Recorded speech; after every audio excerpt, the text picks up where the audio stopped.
So in this segment, we're going to be talking about millions of Brits looking to move abroad in search of a better life as the cost of living crisis becomes unbearable. Now, if only we still had freedom of movement, but this story really shows you how bad the situation is in the UK, that people are looking to relocate out of here. You know, how often do you hear of people so many people thinking about relocating from a quote developed country? Not that often. A staggering 4.5 million Brits are considering moving overseas for a better quality of life as a result of the cost of living crisis and for better career opportunities. The percentage of those looking to move abroad rises substantially among UK adults aged between 18 and 24 that are not in retirement. 30%. I mean, if you're aged between 18 and 24, you wouldn't be retired. I don't know what that's about. But obviously, those are people who are typically younger, don't have kids, significant others, so it's easier to kind of uproot your life and move, compared to 17% of those aged between 25 and 34, according to extensive research by Total Jobs. Now, obviously, if you're between 25 and 34, you're more likely to have kids and a significant other if you've got your life sorted out, unlike me. The numbers are also particularly high among those who live in London, 23%, indicating a potential talent drain for the capital. And it's obvious why London's kind of looking like that. It's because the cost of living crisis was far worse in London. Really, really bad. It's not all rich people and top dons that live there. When asked about the reasons for considering a move abroad, the 4 reasons given were a better quality of life, which could be many different things there. The cost of living crisis, 43%, which, again, everything's gone up in price. Food, electricity, and, it's going around in other countries as well. But the UK is facing, I think, far worse crisis without politicians really accepting we're in a proper crisis. And other countries are offering a lot more direct support compared to our government, which isn't offering much. A desire to travel more, which, again, okay, that makes sense, but without freedom of movement, it's very difficult to do that. It's still the 90-180 rule, as long as the TCA holds. Better career opportunities within their desired industry. That's quite interesting. You would think that we would have opportunities for people, but again, it's hard to get promoted.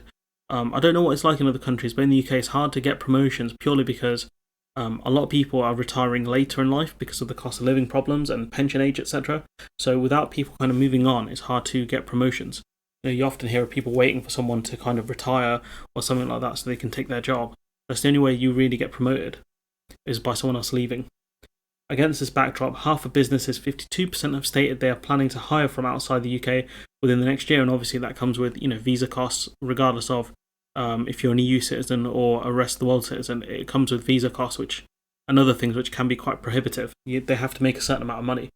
The main challenge lie with practicalities and logistics of global hiring, with 39% stating that visa flexibility and availability was an issue.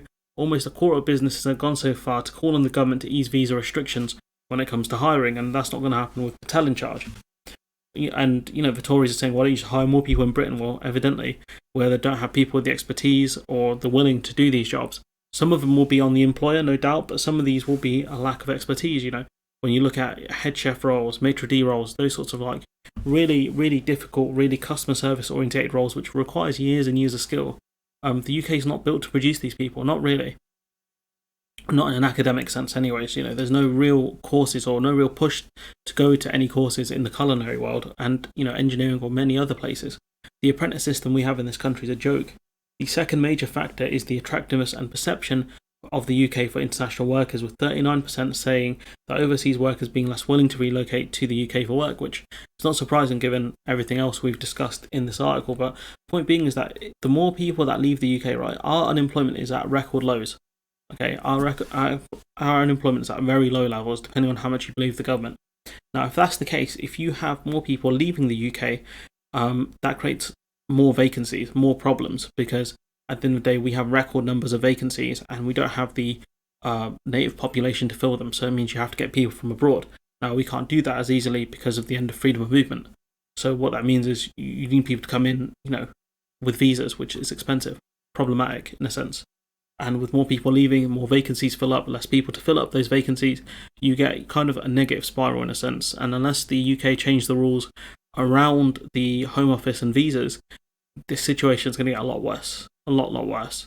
But anyways, let me know what you think in the comments below. I can see on the right side of the screen The US plunges into technical recession as the rest of the world braces for a similar fate, and we need to remember when America sneezes, the whole world catches a cold. So I'll probably cover that at some point. It's very scary going in towards the end of the year, especially with a dramatic rise in energy costs in the UK. That's going to make things far, far worse. But anyways, let me know what you think in the comments below. Like, comment, share, subscribe, support the channel on Patreon if you can, and hopefully I'll see you in the next one.